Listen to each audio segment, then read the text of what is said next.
اعوذ باللہ من الشیطان الرجیم بسم اللہ الرحمن الرحیم وَإِذْ قُلْتُمْ يَا مُوسَىٰ، اور وہ وقت یاد کرو جب اے بنی اسرائیل تم نے وقت کے پیغمبر سے کہا، موسیٰ علیہ السلام سے، لَن نُؤْمِنَ لَكَ حَتَّى نَرَى اللَّهَ جَهْرًا، ہم ہرگز اس وقت تک ایمان نہیں لائیں گے جب تک کہ اپنی آنکھوں سے اللہ کو نہ دیکھ لیں۔ اب یہ ڈیمانڈ تو ان کی درست نہیں تھی، کیونکہ دیکھ کر مانا تو کیا مانا؟ ان الذین یخشون ربہم بالغیب لہم مغفرۃ واجر کبیر، بے شک جو لوگ بن دیکھے اپنے رب سے ڈرتے ہیں ان کے لیے ہے مغفرت اور بڑا اجر۔ دیکھ کے تو سب نے مان لینا۔ فَأَخَذَتْكُمُ الصَّاعِقَةُ، تو تمہیں آ پکڑا بجلی کی کڑک نے، وَأَنْتُمْ تَنظُرُونَ، اور تم یہ منظر اپنی آنکھوں سے دیکھ رہے تھے۔ اس کی ڈیٹیلز جو ہے وہ اسرائیلی روایتوں میں ملتی ہے، ان کی کوئی اتھینٹسٹی اس طریقے سے تو نہیں ہے، کہ چند منتخب کیے لوگ 70 کے قریب موسیٰ علیہ السلام نے، اور اللہ سے سفارش کی کہ یا اللہ یہ بڑے بڑے لوگوں کو جو قبیلوں کے سردار، یہ بڑے بزرگ ہیں، ان کو اپنی زیارت کروا دے۔ تو ظاہر ہے کہ یہ ڈیمانڈ ہی غلط تھی۔ تو اللہ تعالیٰ کی طرف سے عطاب کی ایک کڑک آئی بجلی کی، اور وہ یہ منظر دیکھ رہے تھے،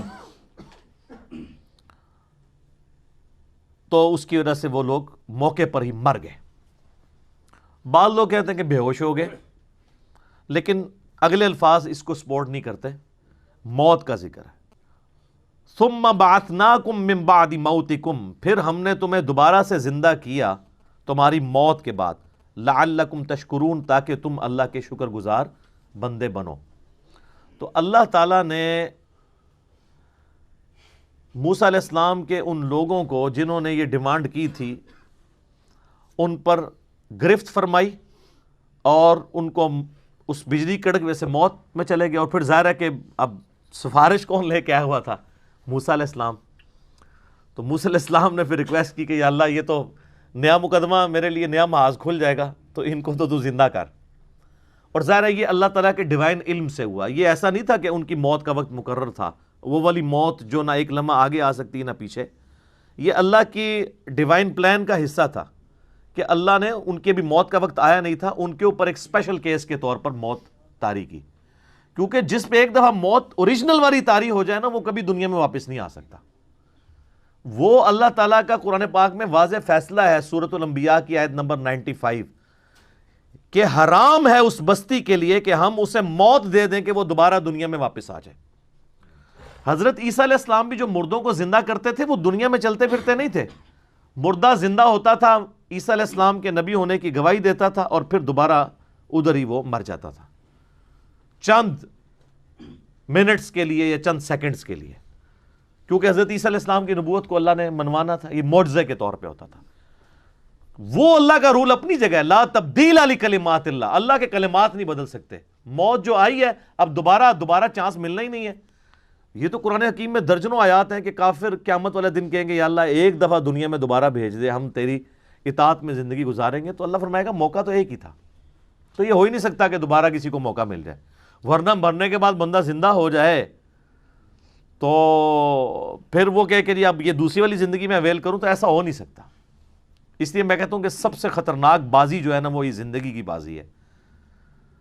اصل میں کامیاب وہ ہے جو زندگی کی بازی جیت جائے۔ دنیا میں کوئی شخص بڑے سے بڑے عہدے پر بھی فائز ہو جائے، مرنے کے بعد اسے وہی 2 گز کی زمین ہی ملنی ہے۔ آپ جتنا مرضی مہنگا کفن کسی کو پہنا لیں، کتنی خوبصورت اس کی قبر بنا دیں، قبر کے اندر کے حالات آپ چینج نہیں کر سکتے۔ اور دوسری طرف جس نے اللہ کی تابعداری میں زندگی گزاری ہے، اس کو چاہے قبر بھی نہ ملے، وہ فٹ پاتھ پہ ایک لاوارث لاش کی حیثیت سے مر جائے، یا کسی ایئر کریش میں اس کی خاک بکھر جائے۔ جنید جمشید صاحب کو دیکھ لیں رحمہ اللہ تعالی۔ تو باقی تو یہ جو تابوت آپ کو نظر آ رہا ہوتا ہے، یہ تو ہمیں ٹوٹلی پورا کیا ہوتا تو اس کے اندر کچھ بھی نہیں ہے، لیکن مرنے کے بعد اللہ تعالیٰ نیا جسم، نیا کفن، جنتی سب کچھ دے دیتا ہے، تو فرق ہی نہیں پڑتا۔ تو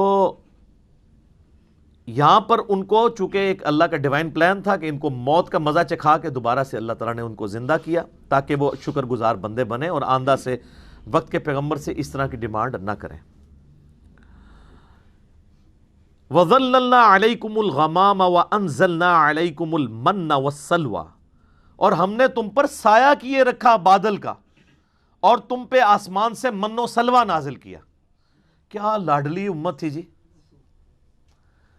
صحرائے سینا میں ہزاروں کلومیٹر کا سفر کرنا ہے, نہ کوئی پیڑ ہے نہ کوئی بلڈنگ ہے کہ جس کے نیچے وہ سستا سکیں.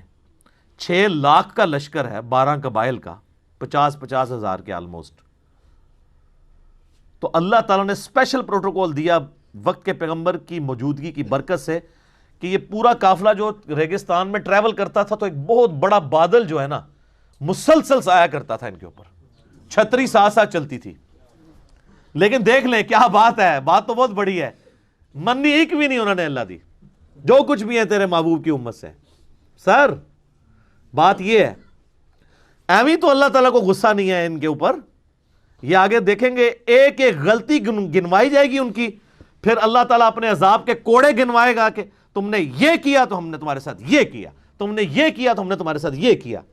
اور یہ صرف ایک سٹوری نہیں ہے بلکہ امت مسلمہ کو بھی بتایا جا رہا ہے کہ جس طرح آج تم لاڈلی امت ہونا کلیم کر رہے ہو, تم سے زیادہ ایک لاڈلی امت اپنے وقت میں رہی ہے جن میں ہزاروں پیغمبر آئے, 3 کتابیں آئیں, لیکن جب انہوں نے پیغمبروں کی تعلیمات سے روگردانی کی تو اللہ تعالیٰ نے پھر ان کی کسی رشتہ داری کا لحاظ نہیں کیا. وہ تو پیغمبروں کی اولاد تھے بنی اسرائیل, اور ان کے اوپر ذلت قیامت تک کے لیے مسلط کر دی. تو یہ من و سلوہ کیا تھا؟ اب ظاہرہ ریگستان میں ہے, وہاں کوئی کھیتی بھی نہیں اگتی, سی فوڈ بھی کوئی نہیں ہے, تو کیا کریں گے؟ رات کے وقت شبنم کے قطرے پڑتے تھے اور وہ قطرے کنورٹ ہو جاتے تھے چھوٹی چھوٹی, آپ جس طرح یہ ہمارے پنجاب میں بھی بوندیاں ملتی ہیں نا, چھوٹے چھوٹے یعنی میٹھے قسم کے گول گول دانے بن جایا کرتے تھے. تو یہ من تھا, کاربوہائیڈریٹس ان کو یہاں سے مل جاتی تھی, ایکویلنٹ سمجھ لیں آپ گندم کا. اور سلوہ جو ہے وہ چند پرندے تھے بٹیر جتنے سائز کے, وہ ہزاروں کے ہزاروں جھنڈ آتے تھے, وہ غیبی جھنڈ تھے. ریگستان میں پرندے کا کیا کام ہے, پرندے تو وہاں زندہ ہی نہیں رہ سکتے. وہ اللہ کی طرف سے آتے تھے اور وہ آ کے وہاں بیٹھ جاتے تھے اور وہ بڑی آسانی سے ہاتھ سے پکڑ کے ان کا شکار کر لیتے تھے. یعنی جو جنت کے اندر آپ نے چیزیں اویل کرنی ہیں اس کی ہلکی سی جھلک بنی اسرائیل کو جنتی خوراکیں یہاں پہ کھلائی گئی ان کو, لیکن کی انہوں نے نمک حرامی, جس طرح آج امت محمدیہ کر رہی ہے اللہ ماشاء اللہ. تو اللہ کا تو کوئی رشتہ دار نہیں ہے, چاہے امت موسیٰ ہو چاہے امت محمدیہ ہو علیہ السلام علیہم السلام. جو کوئی بھی اللہ کے ساتھ روگردانی کا معاملہ کرے گا تو اللہ تعالیٰ تو اپنے معاملات میں بہت سخت ہے. تو وہ پرندوں کو شکار کرتے تھے, پروٹینز ان کو وہاں سے حاصل ہوتی تھی, ایک پرفیکٹ غذا وہ کھا رہے تھے, جنتی خوراک, چھتری اللہ کی طرف سے. یہ سارے معجزات ہو کر بھی ایسا ہو سکتا ہے کہ کوئی شخص وقت کے پیغمبر کا باغی ہو جائے؟ اتنے معجزات اتنے لوگ دیکھ رہے ہیں, لیکن 40 دن نہیں یہ لوگ نکال سکے. موسیٰ علیہ السلام کو طور پہ گئے تو 70,000 سے زیادہ یہودی جو ہیں انہوں نے بچڑے کو اپنا رب مان لیا, اور وہ پچھلی دفعہ ہم ہلکا سا ذکر اس کا کر چکے ہیں.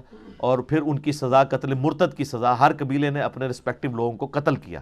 ایک دن میں پرجنگ ہوئی, 70,000 یہودی ایک دن میں قتل ہوئے. تو اللہ نے کہا ان کی اب توبہ قبول ہی اس وقت ہوگی جب یہ اپنے آپ کو قتل کروائیں گے. آپ ویسے کہتے رہے 70 ماؤں سے زیادہ پیار کرنے والا ہے. یہ ماں کی مثال اللہ کے لیے بیان نہ کریں.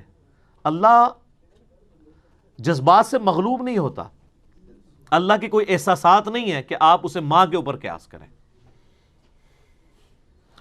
کلوا من طیبات ما رزقناکم, کھاؤ اس پاکیزہ رزق میں سے جو ہم نے تمہیں دیا. من و سلوہ کھاؤ, جنتی خوراکاں. سر من دوستو, جنتی خوراک مل رہی ہے, کوئی کسی کو مزدوری نہیں کرنی پڑ رہی, پوائنٹ ٹو بی نوٹڈ. کوئی سروسز نہیں دینی پڑ رہی, گھر بیٹھے کھا رہے ہیں.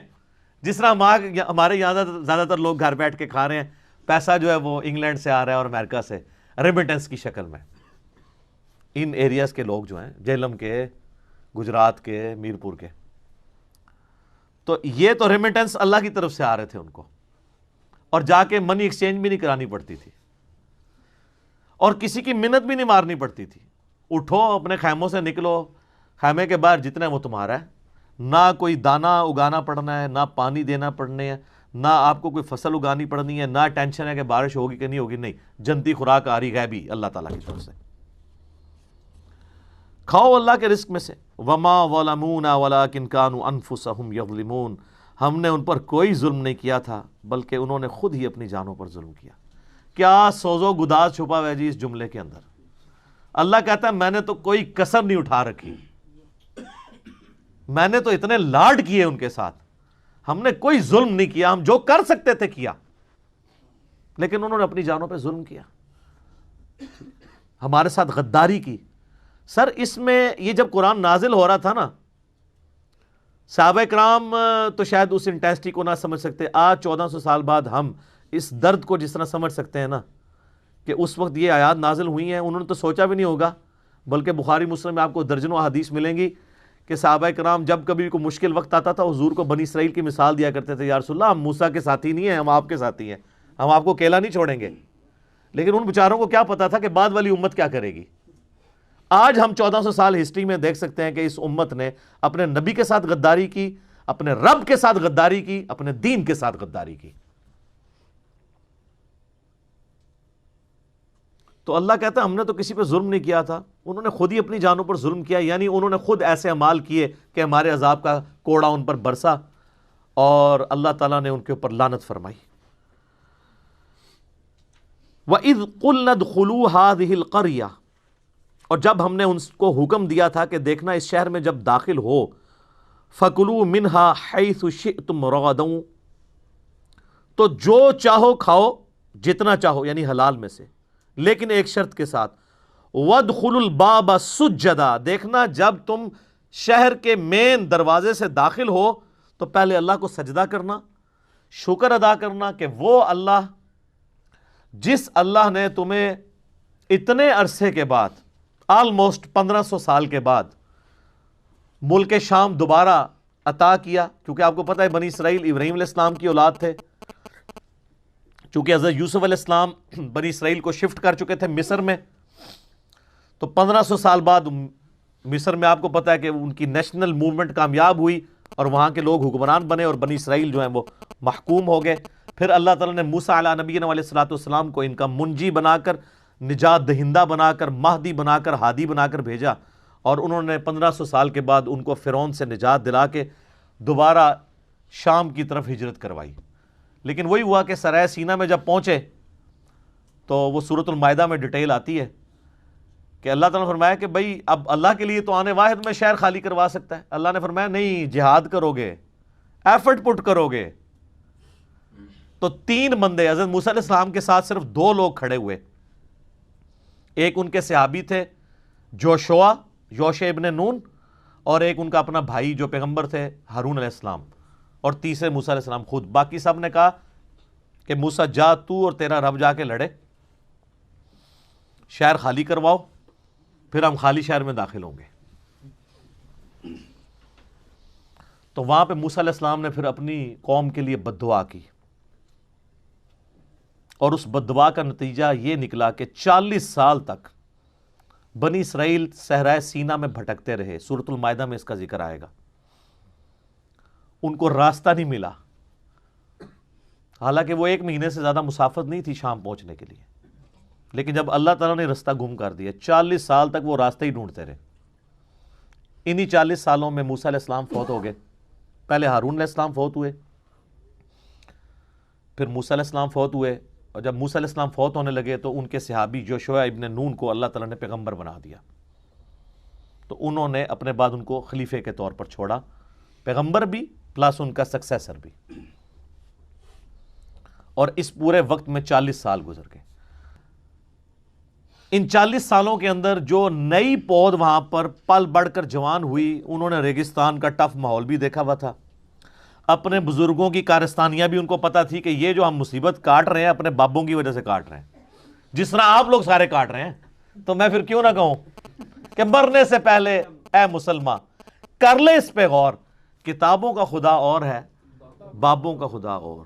انہوں نے کہا کتاب میں تو حکم تھا پیغمبر کی پیروی کا، ہمارے بابوں نے وقت کے پیغمبر کی موجودگی میں نافرمانی کی اور مصیبت ہم کاٹ رہے ہیں۔ تو انہوں نے وقت کے پیغمبر سے ریکویسٹ کی، یوشع ابن نون سے، کہ ساڑھے بزرگ تے سارے انجی سن، ہم تیار ہیں جہاد کے لیے، آپ قدم بڑھائیں، ہم آپ کے ساتھ ہیں۔ تو پھر یہ نئی پود، ینگ جنریشن، یہ حضرت یوشع ابن نون کے ساتھ ملی اور اللہ تعالیٰ نے انہیں فتح دی۔ جیریکو سٹی آج بھی موجود ہے شام کے اندر، یروشلم سے پہلے، اریحا نام تھا اس وقت، اردو میں اس کو عربی میں اریحا کہتے ہیں۔ وہ شہر فتح کیا تو اس وقت پھر وقت کے پیغمبر کو یہ وحی کی گئی کہ ان کو کہنا کہ اللہ تعالیٰ نے تمہیں 1500 سال کے بعد آلموسٹ دوبارہ اپنا آبائی وطن عطا کیا ہے، تو اس کا تقاضا یہ ہے کہ جب شہر کے دروازے سے داخل ہو، کیونکہ آپ کو پتہ ہے قلعوں کی فارم میں شہر ہوتے تھے، ایک مرکزی دروازہ ہوتا تھا، تو سب لوگ سجدہ کرو اور حطۃ حطۃ کہتے جانا کہ اللہ ہماری غلطیوں کو معاف کر دے۔ ہماری کیا، ہمارے بزرگوں کی غلطیاں، ان بیچاروں نے تو پھر بھی ایفرٹ پٹ کی تھی، یا اللہ سانو بھی بخش دے، ساڑھے بزرگوں نے بھی بخش دے۔ لیکن آپ کو پتہ ہے کہ ایک جب انسان خوشی کے عالم میں ہوتا ہے تو اس وقت اس کا دماغ کسی اور سٹیٹ میں ہوتا ہے، تو یہ بڑے جگت باز لوگ تھے، الفاظ کو بگاڑا کرتے تھے، مذاق کیا کرتے تھے۔ تو انہوں نے حنطۃ حنطۃ کہنا شروع کر دیا کہ ہمیں گندم چاہیے، ہمیں گندم چاہیے۔ جنتی خوراکیں کھا رہے تھے، کہتے ہیں نہیں ہم یہ ٹیسٹ بھر چکا ہے ہمارا، وہ آگے آ جائے گا کہ ہمیں کوئی پیاز مل جائے، گندم مل جائے، ککڑی مل جائے، اس طرح کی زمین کی سبزی، ہم نے ترکاریاں کھانی ہیں، تنگ آ گئے ہم یہ کھا کھا کے۔ یہ کڑائی گوشت نہیں اب کھانا، ہمیں کوئی دال دیں، کوئی سبزی دیں۔ تو حنطۃ کہنا شروع کر دیا۔ اس کا ذکر آ رہا ہے کہ ہم نے کہا تھا وَادْخُلُوا الْبَابَ سُجَّدًا، دیکھنا دروازے سے داخل ہوتے وقت سجدہ کرنا، وَقُولُوا حِطَّةٌ نَغْفِرْ لَكُمْ، اور حِطَّةٌ کہتے جانا ہم تمہارے گناہوں کو بخش دیں گے، خطاياكم تمہاری غلطیوں کو، وَسَنَزِيدُ الْمُحْسِنِينَ اور ہم نیکوکاروں کو، احسان کی روش اختیار کرنے والوں کو مزید دیتے ہیں۔ فَبَدَّلَ الَّذِينَ ظَلَمُوا قَوْلًا غَيْرَ الَّذِي قِيلَ لَهُمْ، لیکن ان ظالموں نے اس قول کو دوسرے قول سے بدل دیا، جس قول کا کہا گیا تھا حطۃ کی بجائے انہوں نے حنطۃ کہا۔ صحیح بخاری میں اس کانٹیکسٹ میں حدیث ہے کہ انہوں نے حنطۃ کا لفظ استعمال کیا۔ لو جی سر، پہلا یونیورسل ٹروتھ آ رہا ہے کہ جب انہوں نے یہ روگردانی کی تو اللہ تعالیٰ کی طرف سے عذاب کا کوڑا ان پر برسا۔ فَأَنزَلْنَا عَلَى الَّذِينَ ظَلَمُوا رِجْزًا مِّنَ السَّمَاءِ، تو ہم نے آسمانوں سے ایک عذاب ان پر نازل کر دیا، بِمَا كَانُوا يَفْسُقُونَ، ان کی نافرمانی کے سبب۔ اور یہ عذاب کیا تھا، اس کی ڈیٹیل تورات میں ملتی ہے کہ طاعون کا مرض پھیل گیا، پلیگ، اور یہ اتنا خطرناک مرض تھا۔ آج بھی آپ ذرا گوگل میں ہسٹری لکھیں کہ صرف یورپ کے اندر 14ویں صدی عیسوی کے اندر، آج سے آلموسٹ 700 سال پہلے یا 600 سال پہلے کہہ لیں، 2 کروڑ لوگ مرے ہیں طاعون سے، 2 کروڑ 200 ملین، اور دنیا کی آبادی آلموسٹ 30% کم ہو گئی تھی۔ جب طاعون پھیلتا تھا تو پھر وہ ایک سمجھ لیں جس طرح آج کل آپ کا یہ کرونا وائرس، یہ تو خیر کچھ بھی نہیں اس کے مقابلے پہ، اس میں تو ڈیتھ ریٹ بہت کم ہے۔ طاعون میں تو کوئی ہزاروں میں ایک بندہ بچتا تھا، اس میں تو 100 میں سے 2 مرتے ہیں، 98 پھر بھی بچ جاتے ہیں۔ تو پلیگ ان کے اوپر آئی، طاعون کے مرض میں یہ تباہ و برباد کر دیے گئے۔ بخاری اور مسلم دونوں میں حدیث ہے کہ بنی اسرائیل پر عذاب کا کوڑا اللہ تعالیٰ نے طاعون کی شکل میں نازل کیا، اور اہل ایمان کے لیے اس میں رحمت ہے۔ لہٰذا جب کبھی کہیں پر طاعون یا وبائی مرض پھیلے تو وہاں سے باہر نہ نکلو اور باہر کے لوگ اندر نہ آئیں، اور وہاں پر ان مصائب پر صبر کرو۔ اللہ نے جو تمہاری قسمت میں لکھا ہوگا وہ معاملہ ہو جائے گا۔ اگر موت لکھی ہوگی تو موت، زندگی ہوگی تو زندگی، اللہ کی طرف رجوع لاؤ۔ اور جو کوئی اس طاعون کے مرض میں مر گیا، اللہ تعالیٰ کے حضور وہ شہید لکھا جائے گا۔ بہرحال ان کے اوپر عذاب کا کوڑا برسا۔ تو یہ یونیورسل ٹروتھ آیا کہ انہوں نے پیغمبر کی ایک جملے کی نافرمانی کی کہ صرف ایک ڈیمانڈ کیا گیا تھا، شہر میں داخل ہوتے وقت نا حتّۃٌ کہنا ہے، انہوں نے نہیں کہا، لفظ بدل دیا۔ سر ذرا مجھے آپ کمپیئر کروائیں اس کے ساتھ کہ جو مسلمان نماز نہیں پڑھتے، نماز نہ پڑھنا اس سے تو بہت بڑا جرم ہے، یہ تو ایک جملے ایک نعرے کی بات تھی، یہاں تو نماز سرے سے لوگ پڑھتے ہی نہیں ہیں۔ صحیح مسلم میں 246 نمبر حدیث ہے انٹرنیشنل نمبرنگ کے مطابق کہ بندے کے ایمان اور شرک، کفر اور ایمان کے درمیان فرق نماز ہے۔ یہاں پہ ایک جملہ انہوں نے غلط بولا تو اللہ تعالیٰ کی طرف سے طاعون کا مرض آ گیا، اور جو امت نماز نہ پڑھے اللہ کی تائید اس پر کہاں سے آئے؟ حتیٰ کہ سنن ابن ماجہ میں صحیح سند کے ساتھ حدیث ہے کہ جب میری امت میں اعلانیہ فحاشی ہوگی تو اللہ تعالیٰ ان کے اوپر طاعون اور اس قسم کے امراض بھیج دے گا جو پہلے کسی نے نہ دیکھے نہ سنے۔ تو یہ صرف یونیورسل ٹروتھ بنی اسرائیل کے لیے نہیں ہے، اس امت کے لیے بھی ہے۔